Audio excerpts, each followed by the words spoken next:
शुरू करते हैं अपन अंतर्राष्ट्रीय विधि का एक महत्वपूर्ण टॉपिक।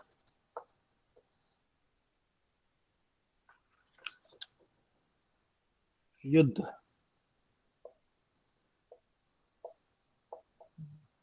युद्ध या वार जिसको कहते हैं, युद्ध। युद्ध के बारे में तो आप सभी परिचित हैं ही। युद्ध को परिभाषित कीजिए। संयुक्त राष्ट्र का जो चार्टर है वो इस अधिकार को कहाँ तक नियंत्रित करता है युद्ध को लेके, तो इसके बारे में कुछ प्रोविजन दिए गए हैं। या युद्ध का जो विधिक स्वरूप है वो क्या है और इसके प्रभाव है वो क्या होंगे, इस पर अपन चर्चा करेंगे।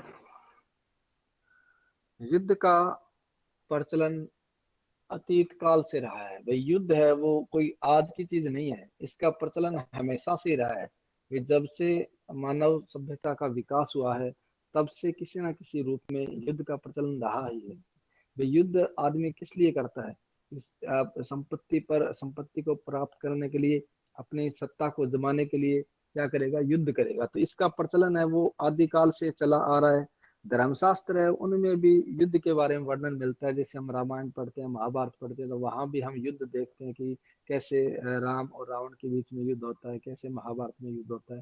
तो ये युद्ध है वो सभी जगह अपने को मिलता है।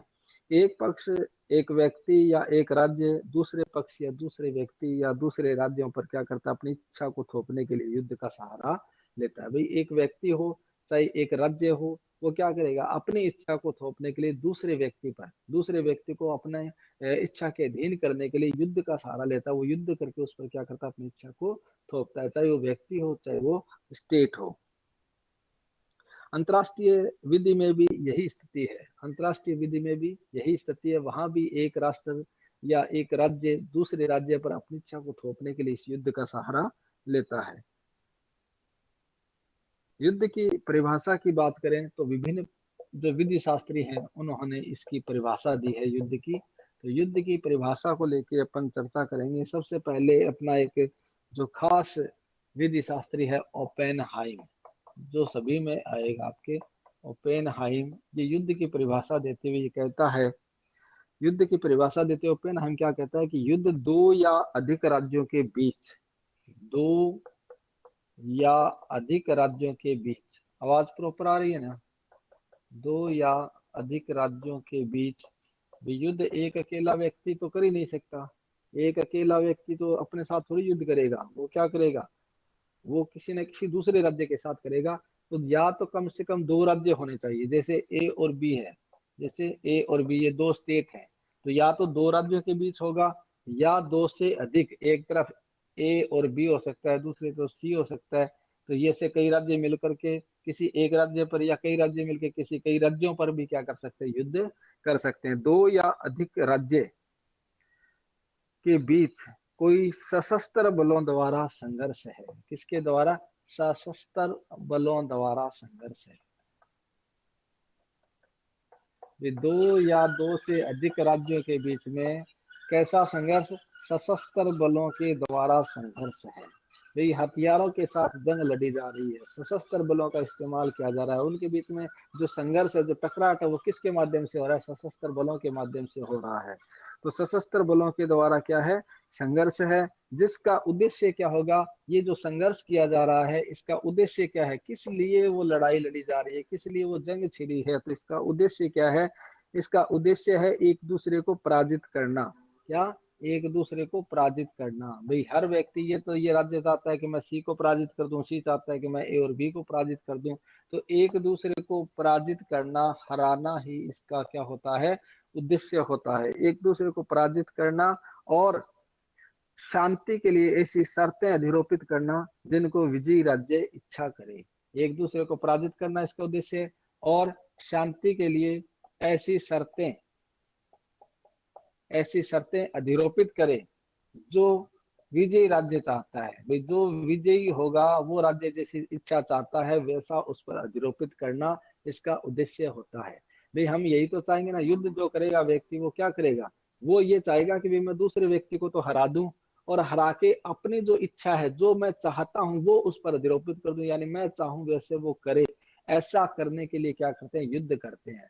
तो युद्ध हमेशा ओपेनहाइम के अनुसार दो या अधिक राज्यों के बीच कम से कम दो राज्यों का होना जरूरी है। ज्यादा कितने हो सकते हैं? दो या अधिक राज्यों के बीच कैसा संघर्ष है? सशस्त्र बलों के द्वारा संघर्ष है। इसका उद्देश्य ये कि एक दूसरे को पराजित करना और ऐसी शांति व्यवस्था स्थापित करने के लिए अपनी इच्छा को अधरोपित करना ही युद्ध है। स्टार्क क्या कहता है युद्ध की परिभाषा देते हुए? स्टार्क ये कहता है, स्टार्क ये कहता है कि युद्ध सामान्यतः दो या दो से अधिक राज्यों के बीच सशस्त्र सैनिकों के बीच होता है। युद्ध ये भी सेम ही बात करते हैं, दो या अधिक राज्यों के बीच कैसे? सशस्त्र सैनिकों के द्वारा, जो हथियारबंद सैनिक हैं उन सैनिकों के द्वारा क्या किया जाएगा? सशस्त्र सैनिकों के बीच होता है। और प्रत्येक युद्धरत देश का उद्देश्य होता है कि एक दूसरे को पराजित करना तथा शांति के लिए अपनी शर्तें स्थापित करना। बस ये ही इसका उद्देश्य है। एक दूसरे को पराजित करना चाहता है, एक दूसरे को, हर ए राज्य ये चाहता है कि मैं सी को पराजित कर दूं, सी ये चाहता है कि मैं ए को पराजित कर दूं, और पराजित करके अपनी जो इच्छा है, अपना जो सोच है वो उस दूसरे पर अधिरोपित करना ही इसका उद्देश्य होता है। तो स्टार्क की और जो ओपेनहाइम की परिभाषा वो सेम ही है, कोई ज्यादा इसमें डिफरेंस है नहीं। उसने सैनिकों के बीच संघर्ष बता दिया और उसने कहा सशस्त्र बलों के द्वारा संघर्ष है, बस वही बात है। प्रोफेसर हॉल क्या कहता है? प्रोफेसर हॉल,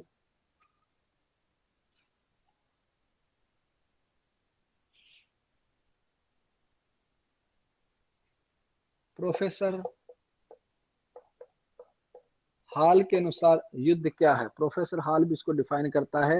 ये कहता है कि जब राज्यों के बीच विवाद इस सीमा तक पहुंच जाता है। भाई एक स्टेज ऐसी आती है जब राज्यों के बीच जो विवाद है, किसी भी विषय को लेकर जो विवाद हुआ है वो इस सीमा तक पहुंच जाता है, इस सीमा तक पहुंच जाता है, राज्यों के बीच विवाद इस सीमा तक पहुंच जाता है कि दोनों पक्ष शक्ति का प्रयोग करने लगते हैं। दोनों पक्ष क्या करेंगे?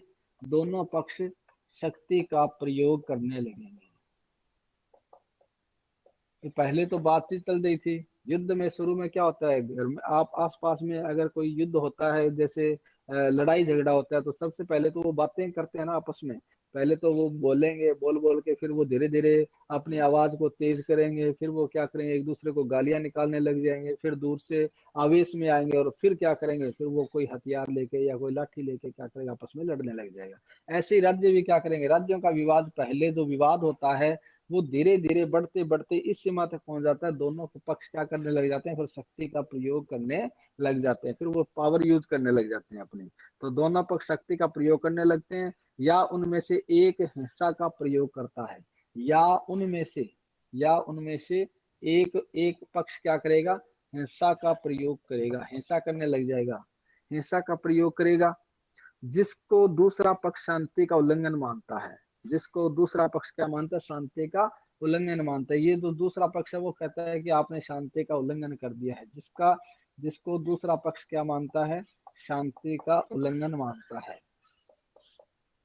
जिसको दूसरा पक्ष शांति का उल्लंघन मानता है।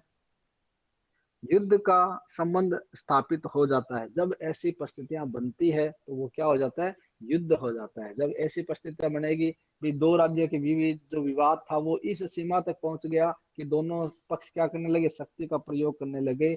और जब दोनों पक्ष शक्ति का प्रयोग करेंगे तो उनमें से एक पक्ष ये कहेगा कि दूसरे पक्ष ने क्या कर दी, हिंसा कर दी, यानी पहले जो स्टार्ट कर रहा है उसने क्या कर दी, हिंसा कर दी।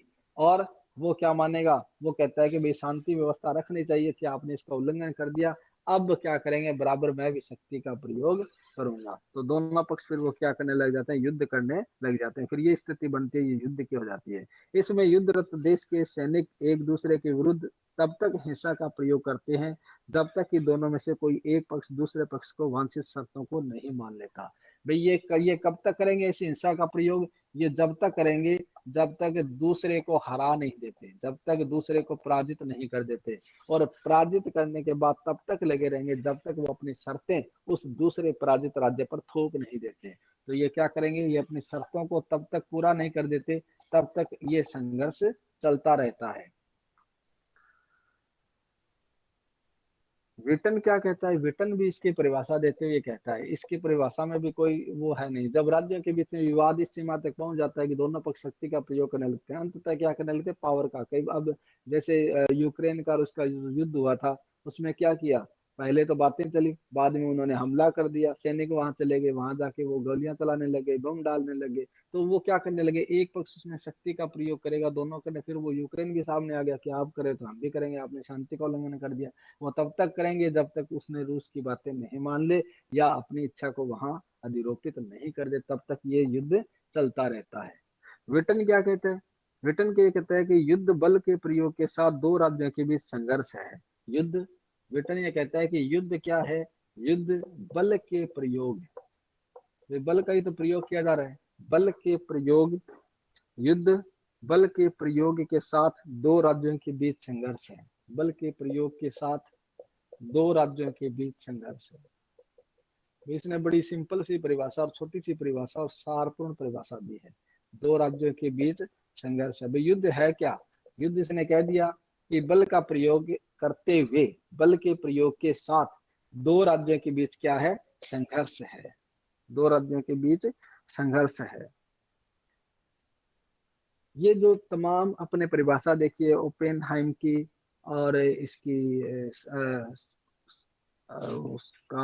स्टार्क की और इसके बाद हाल की और विटन की, इन परिभाषाओं से जो निष्कर्ष निकलता है उसके अनुसार हम चार बातें यहाँ बता रहे हैं आपको। वो निष्कर्ष है इसका, वो क्या है, युद्ध का निष्कर्ष है, युद्ध में ये बातें होनी चाहिए। तो कौन कौन सी जो निष्कर्ष के रूप में इन चारों का अगर अपन देखें तो क्या निष्कर्ष निकलता है। चारों बातें अब आपको पता भी है वैसे तो, इसके अंदर जो आई है वो, सबसे पहले तो युद्ध दो या अधिक राज्यों के बीच संघर्ष है। एक निष्कर्ष तो ये निकला इन परिभाषाओं का कि भाई युद्ध क्या होता है, युद्ध दो या अधिक राज्यों के बीच, भाई इतने राज्य तो होने चाहिए, कम से कम तो दो होने ही चाहिए, दो या अधिक राज्यों के बीच संघर्ष है। कैसा संघर्ष है, संघर्ष है, वो संघर्ष सशस्त्र हो सकता है, संघर्ष सैनिक संघर्ष हो सकता है, बल के लिए संघर्ष हो सकता है। तो दो या दो से अधिक राज्यों के बीच संघर्ष है। ऐसा जो संघर्ष है वो युद्ध में सशस्त्र बलों, इसके द्वारा, सशस्त्र बलों के द्वारा,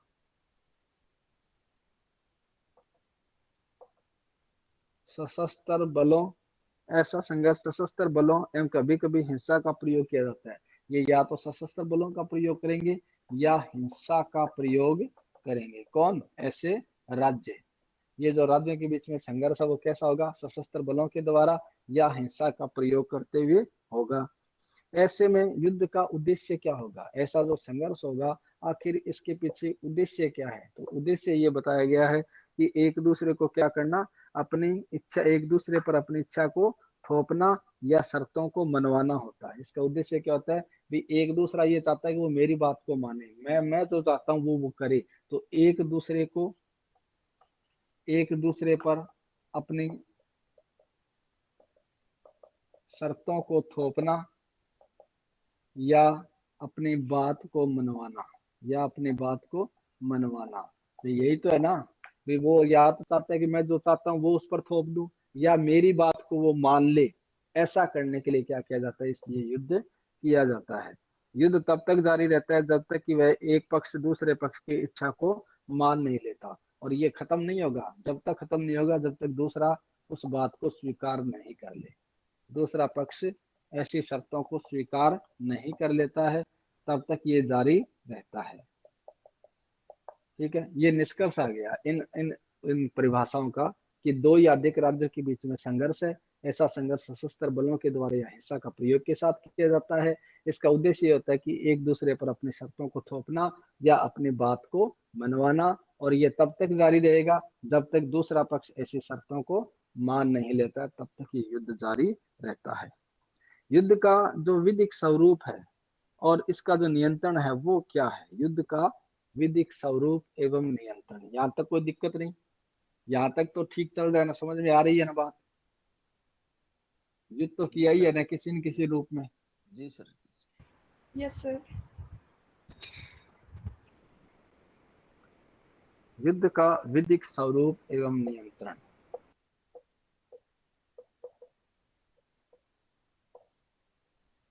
अब हम इसका विधिक स्वरूप देख लेते हैं। युद्ध का विधिक स्वरूप एवं नियंत्रण। युद्ध, जैसे अपन ने बात की थी कि ये प्राचीन अवधारणा, ये कोई नया कंसेप्ट नहीं है, ये स्टार्टिंग से ही चला रहा है। इसे आरंभ से ही एक आवश्यकता माना गया है। भाई युद्ध के बिना तो काम चलेगा ही नहीं, ये तो जरूरत है किसकी, चाहे वो व्यक्ति हो व्यक्ति की, चाहे वो राज्य हो राज्य की। युद्ध तो किसी न किसी रूप में करना ही, हमारा भी चलता है ना, पाकिस्तान के साथ चल रहा है, या कभी कभी चीन ऐसे स्थिति कर देता है कि उसके साथ हो जाता है। तो ऐसे युद्ध क्या है, एक आवश्यकता होती है, व्यक्ति की हो चाहे वो राज्य की हो। युद्ध के बिना काम चलता ही नहीं, कभी ना कभी तो ये करना ही पड़ता है। तो युद्ध जो है वो एक आरंभ से ही एक आवश्यकता के रूप में माना गया है। जब अन्य साधनों या उपायों द्वारा विवादों का निपटारा नहीं होता, तो अंतिम साधन के रूप में किसका सहारा लिया जाता है, युद्ध का सहारा लिया जाता है। जब और सब उपचार हमारे फेल हो जाते हैं, किसी प्रकार से विवाद का निपटारा नहीं होता, तो लास्ट में क्या करते हैं, फिर युद्ध करते हैं। तो अंतिम रूप से क्या, फिर युद्ध का सहारा लिया जाता है। जैसे पाकिस्तान अब मान ही नहीं रहा, इतनी बार लड़ाइयां कर लेता है, इतनी बार अटैक करता है, फिर लास्ट में क्या करना पड़ता है, युद्ध करना पड़ता है, तब जाके उस विवाद का निपटारा होता है। तो अंतिम जो उपचार है वो क्या है, युद्ध के रूप में इसको इस्तेमाल करते हैं। अंतिम साधन के रूप में युद्ध का सहारा लिया जाता है। युद्ध के माध्यम से एक राज्य द्वारा दूसरे राज्य के लाभ प्राप्त करना, दूसरे राज्य से लाभ प्राप्त करना तथा राज्य की शक्ति के अंतर्गत माना जाता रहा है।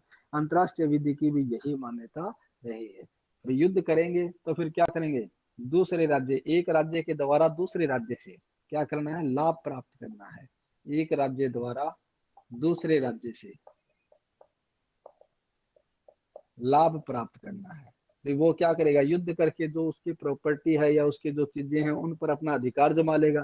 तो वो क्या करेगा, राज्य से लाभ प्राप्त करने के लिए, लाभ प्राप्त करने के लिए तो करता है ये सारी चीजें, वो अपनी शर्तों को थोपना चाहता है, वो अपनी बात को मनवाना चाहता है, वो उसको पराजित करके अपनी इच्छा को उस पर अधिरापित करना चाहता है। तो ये सारी चीजें किस लिए करता है, वो लाभ प्राप्त करने के लिए करता है। और अंतरराष्ट्रीय विधि भी इस बात को मान्यता देती है कि हाँ ऐसा किया जा सकता है। इसको अंतरराष्ट्रीय विधि ने क्या दी है, अंतरराष्ट्रीय विधि ने इसको मान्यता प्रदान की है कि हाँ, जब किसी बात का, जब विवाद का निपटारा नहीं होता तो अंतिम रूप से युद्ध का सहारा लेना पड़ता है, और इससे एक राज्य दूसरे राज्य से क्या करेगा, लाभ प्राप्त करेगा। यही यही बात अंतरराष्ट्रीय विधि की भी यही मान्यता रही है। अंतरराष्ट्रीय विधि भी ये चाहती है कि हाँ ऐसा किया जा सकता है। लेकिन अब आजकल जो कालांतर की बात करें तो ग्रोशियस में युद्ध की अवधारणा का जो महत्वपूर्ण परिवर्तन कर दिया है। ग्रोशियस का जो युद्ध हुआ था, ग्रोशियस ने कहा था कि अब आजकल क्या है, आजकल थोड़ा ट्रेंड बदल गया है, आजकल इसमें परिवर्तन कर दिया गया, महत्वपूर्ण परिवर्तन कर दिया ग्रोशियस ने। ये क्या कहता है, ये कहता है कि ग्रेशियस ने युद्ध को दो भागों में वर्गीकृत कर दिया, एक तो न्यायोचित, एक अन्यायोचित। भाई युद्ध को है उसने दो भाग बना दिए कि युद्ध तो होता है लेकिन उसके दो प्रकार होते हैं। कैसा, एक तो वो भाग जो न्यायोचित है, जो जस्टिफाइड है, न्यायोचित भाग है, और एक जो अनजस्टिफाइड है, अन्यायोचित है। यानी एक तो जिसको न्यायोचित कहेंगे, भी न्याय के अनुसार जो उचित है उसको न्यायोचित कहते हैं, और दूसरा अन्यायोचित, जो न्यायोचित नहीं है उसको क्या कहेंगे, अन्यायोचित कहेंगे। तो दो इसने भाग बताए हैं। इससे राज्यों की युद्ध करने की शक्ति सीमित हो गई। भाई जब दो पार्ट कर दिए, ये कहता है कि न्यायोचित भाग है और एक अन्यायोचित भाग है, तो इससे राज्यों की जो शक्ति है वो कुछ हद तक सीमित हो गई। कैसे सीमित होगी, ग्रेशियस कहता है कि युद्ध का सहारा लिया जा सकता है, लेकिन यह आवश्यक है कि इससे दूसरे के अधिकारों का उल्लंघन ना हो। तो युद्ध का सहारा तो लिया जा सकता है, ग्रेशियस ये बात कहता है, ग्रेशियस कहता है कि युद्ध का सहारा तो लिया जा सकता है, लेकिन इस बात का ध्यान रखा जाए कि दूसरे राज्य के अधिकारों का उल्लंघन नहीं होना चाहिए, दूसरे राज्य के अधिकारों का उल्लंघन नहीं होना चाहिए। ये बात ग्रेशियस कहता है, न्यायोचित की बात करता नहीं है। दूसरी बात ये कहता है कि अनुचित बल प्रयोग न किया जाए। एक बात तो ये कहता है कि भाई युद्ध तो कर सकते हैं, लेकिन हमें ये ध्यान रखना पड़ेगा कि दूसरे राज्य के अधिकारों का उल्लंघन नहीं होना चाहिए। और दूसरी बात, अनुचित बल प्रयोग नहीं किया जाना चाहिए। जो बल प्रयोग किया जाएगा ना, वो अनुचित नहीं होना चाहिए। भाई युद्ध तो कर सकते हैं लेकिन अनुचित बल प्रयोग नहीं होना चाहिए। बल प्रयोग होगा वो उचित ही होगा, जितनी आवश्यकता है उतना ही किया जाएगा, ताकि उसको उससे अपने बात को मनवा ले। अब ये नहीं है कि उसको नष्ट ही कर दे, उस पर परमाणु बम डाल के एक साथ खत्म ही कर दे, ऐसा अनुचित बल प्रयोग नहीं। जितना जरूरत है उतना ही बल का प्रयोग किया जाएगा, और साथ में उसके अधिकारों की भी उसके अधिकारों का भी उल्लंघन नहीं किया जाएगा। तो ऐसा युद्ध किया जा सकता है। वुलजे भी यही मानता है, वुलजे है वो भी यही कहता है, इसी इसकी बात को, ग्रेशियस के बात को मानता है। वुलजे कहता है कि युद्ध अच्छे को प्राप्त करने तथा गलत को रोकने के लिए किया जाता है। भाई वुलजे क्या कहता है, ये कहता है कि भाई कोई अच्छी चीज है उसको तो प्राप्त करने के लिए युद्ध करते हैं, और कोई गलत चीज हो रही है उसको रोकने के लिए युद्ध किया जाता है। तो अच्छे को प्राप्त करना और गलत को रोकना के लिए युद्ध किया जाता रहा है। न्यायोचित युद्ध बल द्वारा न्याय प्राप्त करने तथा अन्याय को रोकने का प्रयास है। भाई न्यायोचित जो युद्ध होगा, इसने यहाँ जो कैटेगरी बताई है न्यायोचित युद्ध, ये क्या होगा, ये अन्याय को रोकने के लिए, न्याय प्राप्त करने के लिए और अन्याय को रोकने का प्रयास होता है। न्यायोचित युद्ध है तो क्या है भाई, अन्याय हो रहा था उसको रोकने के लिए हमने युद्ध किया, इसलिए करना पड़ा। तो अन्याय को रोकने के लिए और न्याय को प्राप्त करने के लिए जो युद्ध किया जाता है, इसको न्यायोचित युद्ध कहते हैं। न्यायोचित युद्ध ऐसा युद्ध है जब उपचार प्राप्त करने के लिए शांतिपूर्ण उपाय असफल हो जाते हैं, या जब आत्मरक्षा के लिए युद्ध आवश्यक हो जाता है। यानी जब ये लगे कि अब हम इस युद्ध के बिना हमारा काम नहीं चलेगा, यानी या तो हम कोई और उपचार नहीं रहा है, या फिर हमारे पास कोई और साधन नहीं रहा है, या हम अपने आप को बचा नहीं पाएंगे अगर हमने युद्ध शुरू नहीं किया तो ऐसी स्थिति में अगर युद्ध किया जाता है उसको कहते हैं न्यायोचित युद्ध। इस युद्ध को क्या कहेंगे, न्यायोचित युद्ध। अब आईपीसी में भी कहा गया है ना, उस चीज को आप थोड़ा सा एक सीमित क्षेत्र में कनेक्ट करके देखना। आईपीसी में ये कहा गया, वैसे तो कहा गया कि अपराध होता है, अगर कोई व्यक्ति दूसरे के अधिकारों का अतिक्रमण करता है तो वो अपराध है, चाहे वो किसी के शरीर को चोट पहुंचाए, चाहे वो किसी के ख्याति को, चाहे वो किसी की संपत्ति को वो चोट पहुंचाता है, तो वो क्या कहलाता है, अपराध कहलाता है। लेकिन यहाँ भी ये कहा गया है कि अगर परिस्थितियां ऐसी है कि व्यक्ति को ये लगे कि तू अपने आप को नहीं बचा पाएगा, तो उसे आत्मरक्षा का अधिकार भी दिया गया है, तो उसे आत्मरक्षा का अधिकार दिया गया है। यानी इस स्थिति में वो क्या करेगा, उसे ये लगता है कि सामने वाला तेरा मृत्यु कर देगा, या सामने वाला तुझे को चोट पहुंचा देगा, तो उसको भी राइट है व्यक्ति को कि वो अपने आप को बचाने के लिए क्या कर सकता है, इस अधिकार अपने हेलो अपने अधिकारों का हाँ। प्रयोग कर सकता है। ऐसे ही यहाँ राज्यों को भी ये लगता है कि जब दूसरा राज्य इस स्थिति में आ गया है कि अब वो तुझे नष्ट करने वाला है, तो वो अपने आप को बचाने के लिए क्या कर सकता है, युद्ध का सहारा ले सकता है, वो ऐसा कर सकता है, न्यायोचित युद्ध कहलाता है। लेकिन युद्ध के संबंध में अब धीरे धीरे जो कंसेप्ट है वो बदलने लगे, क्योंकि जैसे जैसे समय व्यतीत होगा, जैसे जैसे नई नई टेक्नोलॉजी आएगी, जैसे जैसे देशों का विकास होगा, पहले तो क्या था, खोने के लिए कुछ नहीं था, आदमी युद्ध कर लेता था, जल्दी कर लेता था। अब ये लगता है कि ये सारा सिस्टम खराब हो जाएगा, इतना जो चीजें हमने खड़ी की है जो वो नष्ट हो जाएगी, तो वो युद्ध के जो कंसेप्ट है वो धीरे धीरे क्या करने लगे, बदलने लगे। अब युद्ध एवं आक्रमण को समाप्त किए जाने के प्रयास किए जाने लगे। अब ये चाहते हैं कि भी कोई युद्ध ना करे या कोई आक्रमण ना करे, इसको टालने के हमेशा से प्रयास किए जाते हैं। भारत चाहे तो पाकिस्तान को एक दिन में खत्म कर दे, लेकिन ऐसा नहीं करते, वो युद्ध को क्या करते हैं, टालने का काम करते हैं। युद्ध टालने के लिए या आक्रमण कोई ना करे, ऐसे प्रयास किए जाते रहते हैं। भाई अब कोई युद्ध नहीं चाहता, अब वो युद्ध चाहते नहीं, वो कहते हैं कि युद्ध को तो टालो कैसे न कैसे करके, या कोई आक्रमण करा तो उस आक्रमण को टालो कैसे करके, हमें ये काम चला के करना नहीं है, अगर ऐसा करेंगे तो ज्यादा नुकसान होगा। इससे युद्ध में क्या होगा, बल या हिंसा का और शक्ति का प्रयोग किया जाता है, और इससे जन धन की हानि होती है। भाई युद्ध करेंगे तो बल और हिंसा का प्रयोग होगा, और बल और हिंसा का प्रयोग होगा तो फिर जन और धन की क्या होगी, हानि होगी। भी वहां लोग भी मारे जाएंगे और वहां का जो धन है वो भी नष्ट हो जाएगा। अब यूक्रेन में कितना जन मरा और कितने धन की हानि हुई हुई ना वहां पर। तो बल से क्या होता है, जन धन की हानि होती है, बल या हिंसा से। और तब इसलिए इसलिए आजकल क्या चाहते हैं, आजकल ये चाहते हैं कि युद्ध ना करें। अब धीरे धीरे ऐसे लगने लग गया था ना कि विश्व युद्ध हो सकता है, ये तो सारे देशों के साथ छिड़ सकता है, अगर ऐसा होगा तो इसका कितना प्रतिकूल प्रभाव पड़ेगा। इसलिए इस ज्यादातर राष्ट्रों ने ये कहा कि भाई युद्ध को कैसे न कैसे रोका जाए, युद्ध को कैसे टाला जाए। तो युद्ध और आक्रमण करना आजकल प्राथमिकता नहीं रही, आजकल इसे टालने का प्रयास किया जाता है। विश्व शांति को आघात लगता है, अगर युद्ध होता है तो विश्व शांति खतरे में आ जाती है। इसलिए युद्ध की परिकल्पना ही अनावश्यक है और इसे अवैध माना जाना चाहिए। अब आजकल कंसेप्ट ये कह रहे हैं कि भाई युद्ध है वो गलत होता है, इसको तो अवैध मान लिया जाना चाहिए, अगर कोई युद्ध करेगा तो वो क्या होगा, अवैध होगा। ऐसी धारणा धीरे धीरे अब बदलने लगी है। यही कारण है कि युद्ध को नियंत्रित करने के समय समय पर प्रयास किए जाते रहे हैं। 1907 में हेग अभिसमय हुआ था। 1907 में कौन सा? हेग अभिसमय।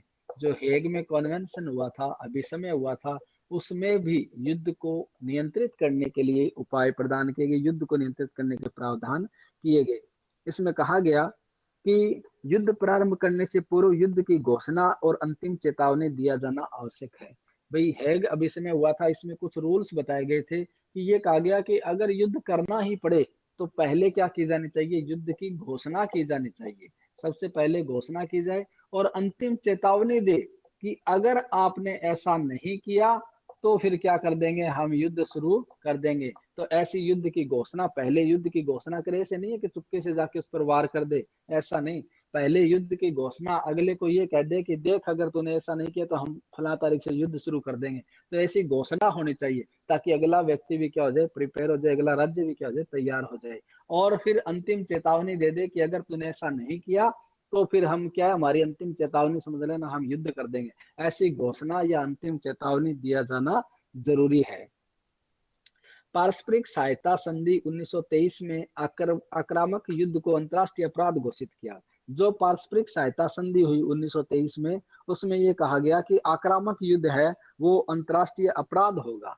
उसने क्या कर दिया, पारस्परिक सहायता संधि, आपस के बीच में जो म्यूचुअल कंसेंट जो ट्रीटी है, उसमें पारस्परिक सहायता संधि 1923 में हुई। उसमें यह कहा गया कि अगर कोई आक्रामक युद्ध है, आक्रामक युद्ध है तो उस युद्ध को क्या माना गया, अपराध घोषित किया गया। भी आक्रामक युद्ध, पहले चला करके बिना वजह के आक्रमण करने वाला युद्ध है, उसको क्या माना गया, आक्रामक युद्ध। और ऐसा युद्ध क्या माना गया, अपराध घोषित किया गया। किसके द्वारा, पारस्परिक सहायता संधि के द्वारा। फिर बाद में जिनेवा जो नयाचार आया 1924 में, जिनेवा का नयाचार, जिनेवा का नयाचार आया या नवाचार, हर बात का कोई ना कोई नवाचार करते हैं, शिक्षा में आते रहते हैं नवाचार, वैसे ही इनमें भी नवाचार करते हैं। 1924 में आया जिनेवा का नवाचार, जिनेवा नवाचार 1924। इसमें ये कहा गया कि कुछ मामलों को छोड़ करके अन्य मामलों में युद्ध का सहारा नहीं लेने की बात की गई। ये कहा भी कुछ चीजें ऐसी है जहां अंतिम रूप से युद्ध करना ही पड़ता है, लेकिन उनको छोड़ करके हमें युद्ध का सहारा नहीं लेना चाहिए। ये नहीं कि बात बात पर युद्ध कर दे, ऐसा नहीं। भारत पाकिस्तान के बीच रोज परिस्थितियां बन जाती है कि युद्ध करे, लेकिन करता तो नहीं। क्यों? क्योंकि उन्होंने कह दिया कि भाई अगर परिस्थितियां ऐसी हो जाए जो कुछ एक जहां युद्ध करना ही पड़ेगा, उनको अगर छोड़ दिया जाए तो सामान्यतः युद्ध का सहारा नहीं लेना चाहिए। लोकसो लोकसो संधि 1925 में आई, लोकसो संधि 1925, इसमें भी कहा गया, लोकसो संधि 1925, इसमें भी कहा गया कि कुछ अपवादों के सिवाय आक्रमण नहीं करने का संकल्प पारित किया गया। ये लोकसो संधि आई, इसमें भी कहा गया कि कुछ अपवादों को अगर छोड़ दिया जाए, कुछ अपवादों के सिवाय क्या नहीं करना चाहिए, युद्ध नहीं करना चाहिए, युद्ध का सहारा नहीं लिया जाना चाहिए। भाई अपवादों को अगर छोड़ दें, वो तो अपवाद, अपवाद का मतलब जब ये लगे कि भाई करना ही पड़ेगा तब तो परिस्थितियां अलग है। अगर इनको छोड़ दिया जाए अपवादों को, तो फिर क्या करना चाहिए, युद्ध का सहारा नहीं लेना चाहिए। ये बात इसमें लोकसो संधि 1925 में भी कही गई। इसके बाद संयुक्त राष्ट्र का चार्टर आता है, संयुक्त राष्ट्र संघ का चार्टर 1945 में, यूएनओ का, संयुक्त राष्ट्र संघ का चार्टर 1945। इसमें भी युद्ध को नियंत्रित करने के प्रभावी प्रयास किए गए। यहाँ भी क्या किया गया, 1945 का जो यूएनओ का चार्टर आया, इसमें कहा गया कि युद्ध को नियंत्रित करने के लिए प्रभावी प्रयास किए गए, भी कैसे न कैसे करके युद्ध को क्या किया जाए, कंट्रोल में किया जाए। तो इसके लिए यहाँ भी 1945 के चार्टर में भी कुछ प्रावधान किए गए। क्या क्या प्रावधान किए गए? इसमें कहा गया कि संयुक्त राष्ट्र के सदस्य राज्यों द्वारा अपनी समस्याओं का समाधान शांतिपूर्ण तरीकों से किया जाना चाहिए। भी जो यूएनओ संघ के सदस्य हैं, जो संयुक्त राष्ट्र के सदस्य हैं, वो राष्ट्र क्या करेंगे, अपने बीच में अगर किसी प्रकार का डिस्प्यूट होगा तो वो शांतिपूर्ण तरीके से क्या करेंगे, उसका समाधान करेंगे, बातचीत के द्वारा उसका क्या करेंगे, समाधान करेंगे। ऐसे नहीं है कि सीधा युद्ध कर दे, ऐसा नहीं, शांतिपूर्ण तरीकों से अपनी समस्याओं का समाधान करेंगे। आर्टिकल 2 का क्लोज 3 में ये बात कहेगी यूएनओ के चार्टर 1945 के अंतर्गत। दूसरी बात उन्होंने ये भी कही, भाई यूएनओ के सदस्य अब कितने हैं, अब लगभग 193-94 के आसपास है। तो ये कहा गया कि ये जो देश है ना, अगर इनके बीच में किसी प्रकार का कोई डिस्प्यूट होता है तो वो क्या करेंगे, शांति और समाधान, शांति के साथ क्या करेंगे, समाधान करेंगे, बातचीत के जरिए समाधान करने का प्रयास करेंगे, युद्ध का सहारा नहीं लेंगे। दूसरी बात इन्होंने कहा कि सदस्य राज्यों द्वारा अंतर्राष्ट्रीय संबंधों में किसी राज्य की प्रादेशिक अखंडता एवं राजनीतिक स्वतंत्रता के विरुद्ध बल का प्रयोग नहीं किया जाएगा और ना ही धमकी दी जाएगी। इसमें ये कह दिया कि सदस्य जो राज्य हैं यूएनओ के, इसमें राज्यों की प्रादेशिकता को लेके, राज्य के क्षेत्राधिकार को लेके, प्रादेशिकता को लेकर के, और राज्य की प्रादेशिकता को लेकर के, और राज्य की राजनीतिक स्वतंत्रता के विरुद्ध, और राज्य की राजनीतिक स्वतंत्रता के विरुद्ध, यानी उसकी प्रभुसत्ता के विरुद्ध, राजनीतिक स्वतंत्रता के विरुद्ध, प्रादेशिक अखंडता, राजनीतिक स्वतंत्रता के विरुद्ध बल प्रयोग नहीं किया जाएगा और ना ही ऐसी कोई धमकी दी जाएगी। बल प्रयोग नहीं किया जाएगा और ना ही ऐसी धमकी दी जाएगी। तो यूएनओ के चार्टर में ये बात भी कह दी कि अगर किसी राज्य की प्रादेशिकता अखंडता का मतलब है कि उसका जो क्षेत्र है, मान लो ये उसका क्षेत्र है, तो इस प्रादेशिक अखंडता के लिए किसी प्रकार का युद्ध नहीं किया जाएगा, कोई बल का प्रयोग नहीं किया जाएगा, और ना ही इसकी राजनीतिक स्वतंत्रता यानी जो संप्रभुता है उसको लेके किसी प्रकार का युद्ध नहीं किया जाएगा, और ना ही ऐसी कोई धमकी दी जाएगी। किसके लिए? सदस्य राष्ट्रों के लिए। तीसरी बात इसमें यह कही गई कि राज्य की समस्याओं का शांतिपूर्वक समाधान किया जाएगा। अध्याय 6 में यह कहा गया है कि अगर राज्यों की कोई समस्या है तो उसका समाधान कैसे होगा, राज्यों की समस्याओं का समाधान शांतिपूर्ण तरीके से होगा। कैसे होगा? शांतिपूर्ण तरीके से होगा। और एक प्रावधान ये भी किया गया कि युद्ध या आक्रमण से अंतर्राष्ट्रीय शांति और सुरक्षा को संकट उत्पन्न होने पर सुरक्षा परिषद द्वारा सामूहिक कार्रवाई की जा सकेगी। अध्याय 7। फिर ये कहा गया कि अगर युद्ध या आक्रमण हो जाता है, और युद्ध या आक्रमण होने से क्या होगा, शांति व्यवस्था को खतरा होगा, तो ऐसी स्थिति में क्या करेगी, ऐसी स्थिति में जो यूएनओ की जो सुरक्षा परिषद है वो क्या कर सकती है, उसको पावर दे दी कि अगर युद्ध हो जाए और युद्ध से देश की विश्व की शांति को खतरा उत्पन्न हो जाए तो सुरक्षा परिषद क्या कर सकती है, सुरक्षा परिषद सामूहिक कार्रवाई कर सकती है।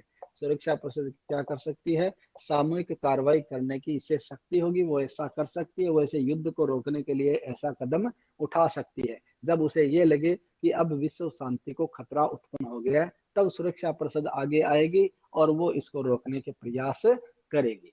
ठीक है, तो ये यूएनओ के चार्टर में भी ये कुछ बातें बताई गई है कि संयुक्त राष्ट्र संघ के सदस्य अपने विवादों का समाधान शांतिपूर्ण तरीके से करेंगे, एक दूसरे की प्रादेशिक एकता, अखंडता पर, राजनीतिक स्वतंत्रता पर बल प्रयोग नहीं करेंगे और धमकी नहीं देंगे, और राज्यों की अगर कोई समस्या है तो उसका समाधान शांति से करेंगे। अगर युद्ध या आक्रमण हो जाता है, विश्व की शांति सुरक्षा को खतरा उत्पन्न हो जाता है, तो फिर सुरक्षा परिषद उसके निपटाने के लिए क्या करेगी, सामूहिक कार्रवाई कर सकेगी। ये प्रावधान यहाँ किए गए। संयुक्त राष्ट्र का जो चार्टर था वो युद्ध को कहीं पर भी अवैध घोषित नहीं करता, यानी यूएनओ का जो चार्टर आया उसने युद्ध को कहीं अवैध घोषित नहीं किया है, युद्ध कहीं भी अवैध घोषित नहीं किया गया है। पर यह कहा गया कि भाई युद्ध को सामान्यतः इस्तेमाल नहीं करना चाहिए, सामान्यतः इसका प्रयोग नहीं करना चाहिए अपवादों को छोड़ करके, क्योंकि युद्ध तभी किया जाता है जब शांति के लिए जरूरी हो, क्योंकि शांति के लिए युद्ध आवश्यक है। भाई शांति तभी कायम होगी, ऐसे तो कोई मानेगा नहीं। तो अगर युद्ध के जरिए उसको शांति व्यवस्था बनाए रखने के लिए बाध्य किया जा सकता है। आर्टिकल 51 में भी कहा गया कि युद्ध को निर्यात किया गया है। 51 में कहा गया कि युद्ध किया जा सकता है जो आत्मरक्षा के अधिकार के प्रयोग में किया जाए, साथ ही अध्याय 7 सुरक्षा परिषद द्वारा सामूहिक कार्रवाई करते हुए युद्ध को वैध ठहराता है। भाई ये कहता है कि सुरक्षा परिषद जब कार्रवाई कर रही है तो इसका मतलब वो वैध है, तभी तो वो कर रही है। और साथ में ये युद्ध है वो आत्मरक्षा के प्रयोग, अधिकार के प्रयोग के रूप में किया जाना चाहिए। ऐसा नहीं कि चला करके आक्रमण करे, ऐसा नहीं, जब सामने वाला आक्रमण कर दे तो फिर अपने आप को बचाने के लिए युद्ध का सहारा लिया जा सकता है। अब देखिए युद्ध के प्रभाव क्या होंगे। भाई ये जो युद्ध है, इस युद्ध को कर रहे हैं तो इसका प्रभाव क्या पड़ता है, इसका इफेक्ट क्या पड़ता है, उस इफेक्ट पर अपन चर्चा करेंगे। तो युद्ध का विधिक स्वरूप अपन ने देखा, यानी इसको कहीं भी यूएनओ के चार्टर के द्वारा भी अवैध घोषित नहीं किया गया, इसका मतलब ये वैध होता है। लेकिन वैध का मतलब ये नहीं कि हर बात को युद्ध के जरिए निपटाया जाए, अपवादिक स्थितियों में ही युद्ध किया जाए, अन्यथा नहीं किया जाए, इसको टालने का प्रयास किया जाए। इसके लिए कई संधि आई, जेनेवा संधि आई, ठीक है, लोकार्सो संधि आई और पारस्परिक सहायता संधि आई। इसके जरिए भी युद्ध को टालने का प्रयास किया गया। अब देखिए युद्ध के प्रभाव क्या होंगे। युद्ध के प्रभाव, भाई जब युद्ध हो जाता है तो उसका इफेक्ट क्या पड़ता है, उस इफेक्ट पर अपन चर्चा करेंगे। युद्ध के जो प्रथम या जो सर्वविदित प्रभाव हैं, जो युद्धरत देश हैं उनकी शांति तथा कानून व्यवस्था को व्यापक रूप से प्रभावित करता है। भाई जिस देश में युद्ध हुआ है, जिस देशों में युद्ध हुआ है, उस देशों की शांति व्यवस्था को तो ये क्या करता है, बुरी तरह प्रभावित करता है। तो शांति व्यवस्था क्या होती है, इससे प्रभावित होती है कि नहीं होती। ताजा युद्ध अपन ने देखा है, कारगिल का हो, चाहे वो किसी और का हो, चाहे वो यूक्रेन वाला ताजा युद्ध, इससे क्या होती है, जो जिस देश की है, मान लो रूस और यूक्रेन का था, तो उनकी शांति व्यवस्था तो प्रभावित हुई थी इस युद्ध से। वहां के लोग शांतिपूर्ण जीवन थोड़ी जी रहे थे, यूक्रेन वालों को कितनी दिक्कतें आई थी, तब उसको निकाला गया था। तो ऐसे में क्या होता है कि शांति तथा कानून व्यवस्था व्यापक रूप से प्रभावित होता है। इसके प्रभावों का अध्ययन हम ये जो टाइटल दिए गए इन टाइटलों के जरिए करेंगे। सबसे पहले हम देखेंगे सामान्य प्रभाव। सबसे पहले हम युद्ध के क्या देखेंगे, सामान्य प्रभाव देखेंगे। जो सामान्यतः युद्ध होते ही वो प्रभाव हमारे सामने नजर आते हैं। तो सामान्य इसके प्रभाव क्या होंगे। युद्ध या युद्धरत देशों के नागरिकों पर व्यापक प्रभाव पड़ता है। जब युद्ध होगा तो उस देश के नागरिक, जिसमें युद्ध हो रहा है, उस देश के नागरिकों पर व्यापक प्रभाव पड़ता है। भाई नागरिकों का तो मुश्किल हो जाता है ना जीना, नागरिकों पर व्यापक प्रभाव पड़ता है। भाई लड़ाई तो लड़ जा रही है किसके लिए, और युद्ध पर प्रभावित कौन हो रहा है, नागरिक हो रहे हैं, जिनको पता ही नहीं भी किस लिए करना है। तो युद्ध में क्या होता है, देश के नागरिकों पर इसका व्यापक रूप से प्रभाव पड़ता है। प्रारंभतः ये ऐसे नागरिकों को प्रभावित करता है जो युद्ध के आरंभ के समय शत्रु देश के राज्य क्षेत्र में निवास करते हैं। भाई ये जो लोग हैं युद्ध के समय युद्ध के समय शत्रु देश के, भाई सबसे पहले तो मान लो यूक्रेन में युद्ध हो गया, तो अमेरिकी जो लोग वहां रह रहे हैं ना, अमेरिकी लोग जहां यूक्रेन में रह रहे हैं, सबसे ज्यादा प्रभाव तो उन पर पड़ता है, क्योंकि वो वहां से निकल नहीं पाते, या उनको उन पर ज्यादा अटैक किया जाता है कि यूक्रेन वाले यही चाहेंगे ना, पहले तो अमेरिकियों को मारो जो हमारे यहाँ रह रहे हैं। तो सबसे ज्यादा प्रभाव उस समय, जब उस देश में शत्रु देश के लोग वहां रह रहे हैं, उन पर सबसे ज्यादा प्रभाव इसका पड़ता है। युद्ध प्रारंभ होते ही क्या होता है, युद्धरत देश अपने अधिकार क्षेत्र के अंतर्गत शत्रु नागरिकों पर नियंत्रण स्थापित करने का प्रयास करता है। सबसे पहले युद्ध होगा तो वो उन लोगों पर अधिकार करेगा जो शत्रु देश के नागरिक हैं। मान लो यूक्रेन में अमेरिका के लोग रह रहे थे, तो उसके रूस के लोग रह रहे थे, तो यूक्रेन क्या करेगा, सबसे पहले रूस के नागरिकों पर अधिकार करेगा, नियंत्रण करेगा, ताकि वो युद्ध को प्रभावित कर सके। वो कहेगा कि आपके नागरिक हमारे कब्जे में, अगर आपने युद्ध नहीं रोका तो हम इसको क्या कर देंगे, इनको मार देंगे। ऐसे क्या करेंगे, वो युद्ध के समय शत्रु देश के जो नागरिक है उन पर सबसे पहले प्रभावित होता है युद्ध के द्वारा, ताकि शत्रु को कोई सहायता नहीं पहुंचा सके। कई बार ऐसे नागरिकों को अपने देश में लौटा जाने की अनुमति दे दी जाती है। कई बार ये कहते हैं कि भाई जो अमेरिकी है वो रूस के जो लोग हैं वो निकल जाए यहाँ से, नहीं तो वो भी मारे जाएंगे, तो उसको निकलने की परमिशन भी दे दी जाती है। जैसे युद्ध होता है ना, तब 2-4 दिन छूट दी जाती है कि भाई जिसको निकलना है वो यहाँ से निकलने, नहीं तो फिर वो मारा जाएगा। तो ऐसे जो है वो लोगों को निकलने की छूट भी, परमिशन भी कई बार दी जाती है, अन्यथा शत्रु देश के नागरिकों को सबसे पहले नियंत्रण किया जाता है। दूसरा प्रभाव, ये तो हो गया सामान्य प्रभाव। भाई सामान्यतः प्रभाव नागरिकों पर पड़ता है, और जो शत्रु देश के नागरिक हैं उन पर और ज्यादा इफेक्ट पड़ता है। दूसरा प्रभाव राजनयिक प्रभाव, राजनयिक संबंधों पर प्रभाव। जो पॉलिटिकल जो अपने रिलेशन है, उन रिलेशन पर, राजनीतिक संबंधों पर प्रभाव पड़ता है। युद्ध जैसे ही होगा क्या होगा? सबसे पहले राजनयिक संबंध प्रभावित होंगे, तो राजनयिक संबंधों पर प्रभाव पड़ता है। युद्ध शुरू होते ही युद्धरत राज्यों के बीच जो राजनीतिक संबंध है, जो डिप्लोमेटिक रिलेशन है, वो समाप्त हो जाते हैं।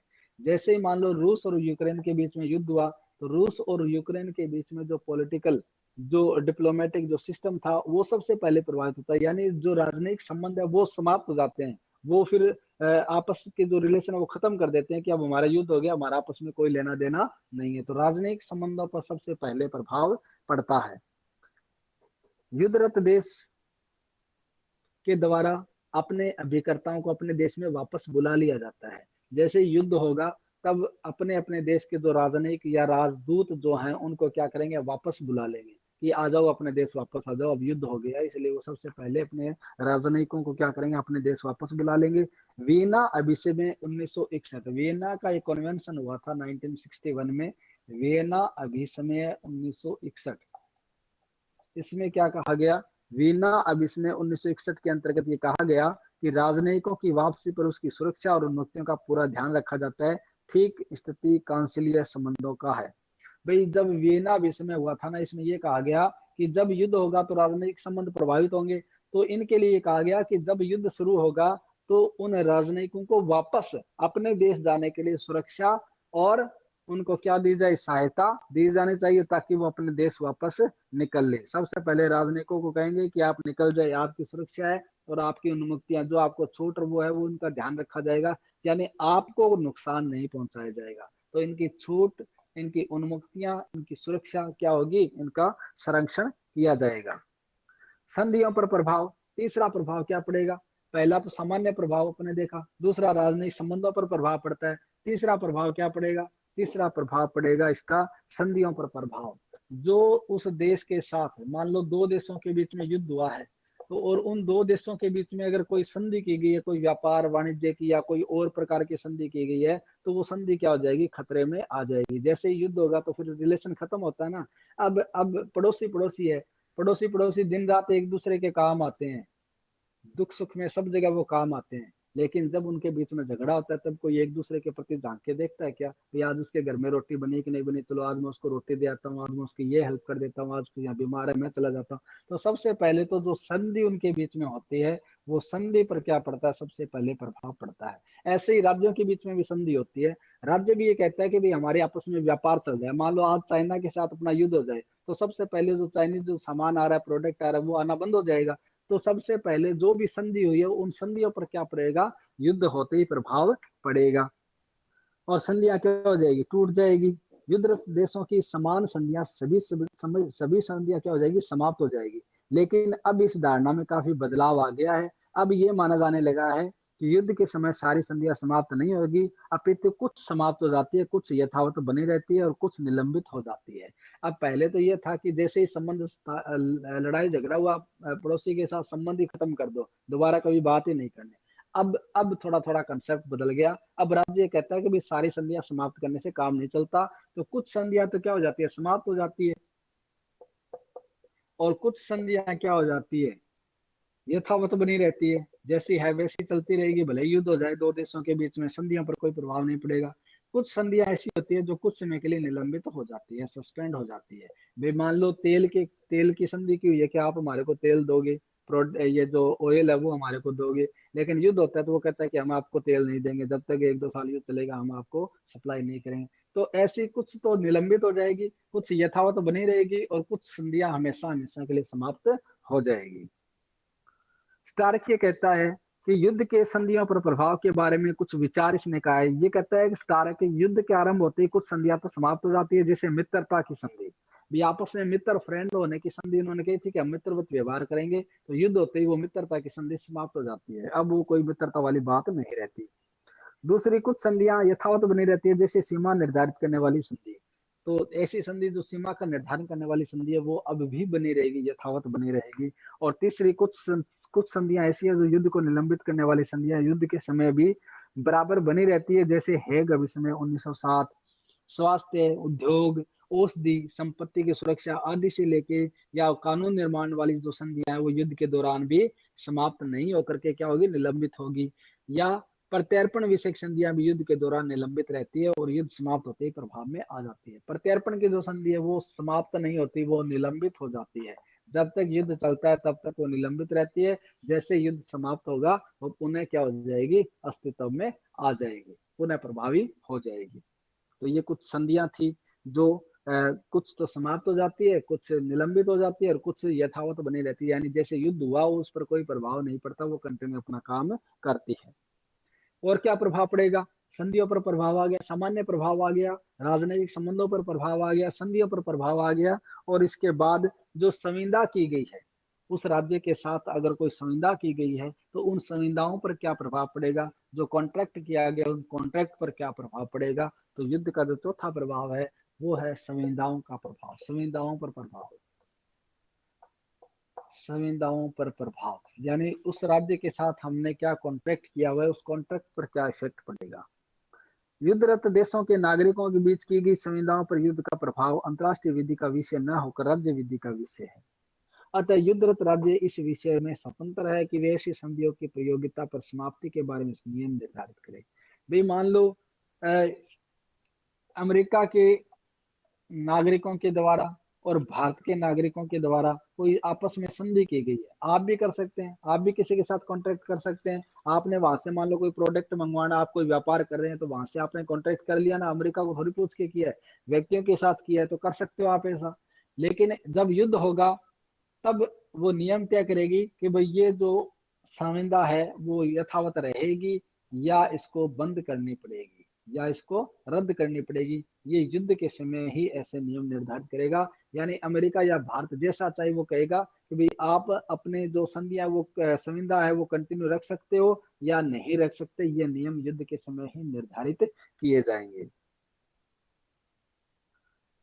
संविदाएं पूर्ण हो चुकी हो, युद्ध का प्रभाव नहीं होगा। अगर संविदा कंप्लीट हो चुकी है तो उस पर कोई युद्ध का प्रभाव नहीं पड़ेगा। लेकिन जो संविदाएं भविष्य में पूरी होनी है वे सामान्यतः अवैध हो जाती है। ऐसे कॉन्ट्रैक्ट जो कंप्लीट हो चुकी है उस पर तो युद्ध का कोई प्रभाव नहीं पड़ेगा, लेकिन जो संविदा भविष्य में पूरी होनी है उस पर युद्ध का प्रभाव पड़ेगा और वो क्या हो जाएगी, अवैध हो जाएगी। वो क्या हो जाएगी, अवैध हो जाएगी या समाप्त हो जाएगी।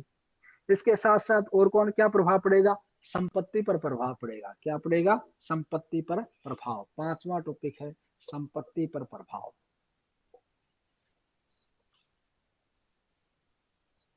संपत्ति पर प्रभाव, युद्ध का जो जैसे जैसे प्रभाव बढ़ेगा तो युद्धरत देशों की संपत्तियां भी दो भागों में बांट जाती है, सार्वजनिक शत्रु संपत्ति और निजी शत्रु संपत्ति। भी जब युद्ध होगा, युद्ध का प्रभाव पड़ेगा तो जो जो संपत्ति है उसको दो भागों में बांट दिया जाता है। एक तो युद्धरत देशों की संपत्ति, युद्धरत देशों की संपत्ति, एक शत्रु देश की संपत्ति, शत्रु देश की संपत्ति। दो भागों में इसको डिवाइड कर दिया जाता है। कौन से में, एक तो सार्वजनिक शत्रु संपत्ति और एक निजी शत्रु संपत्ति। युद्धरत में सार्वजनिक शत्रु संपत्ति और एक निजी शत्रु संपत्ति, दो भागों में इसको बांटा जाता है। सार्वजनिक शत्रु संपत्ति कौन सी होती है, पब्लिक एनिमी प्रॉपर्टी, युद्ध प्रारंभ होने पर जब्त की जा सकती है। जो सार्वजनिक शत्रु संपत्ति है उसको क्या किया जा सकता है, युद्ध प्रारंभ होते ही जब्त किया जा सकता है, बशर्ते कि वह चल संपत्ति हो। अगर चल संपत्ति है तो उसको जब्त किया जाएगा, अचल संपत्ति को जब्त नहीं किया जाएगा, अपितु उसे स्थायी रूप से लेकर उसके वैन के बारे में युद्ध समाप्ति के बाद निर्णय लिया जाएगा। अगर चल संपत्ति है, सार्वजनिक शत्रु की कोई चल संपत्ति है तो उसको क्या कर लेंगे, जब्त कर लेंगे।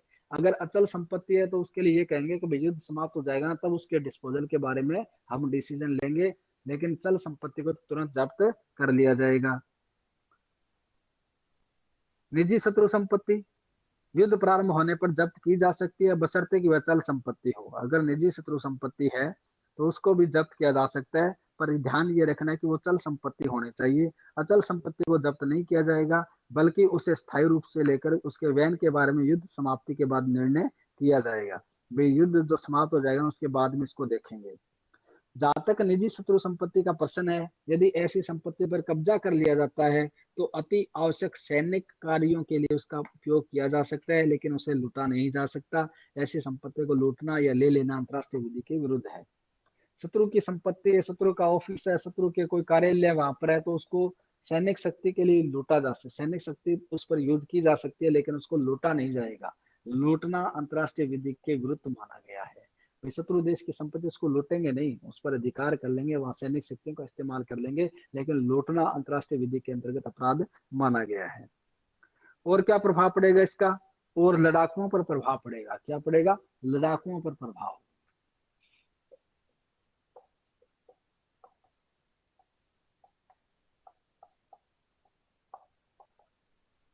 लड़ाकुओं पर प्रभाव। अंतर्राष्ट्रीय विधि में लड़ाकू दो प्रकार के माने गए, एक तो लड़ाकू और एक गैर लड़ाकू। दो प्रकार के लड़ाकू होते हैं, एक तो लड़ाकू और एक गैर लड़ाकू। लड़ाकू एवं गैर लड़ाकू दो प्रकार के होते हैं। युद्ध प्रारंभ होने पर वैध लड़ाकुओं को पकड़ा जा सकता है, मारा जा सकता है, घायल किया जा सकता है अथवा युद्ध बंदी बनाया जा सकता है।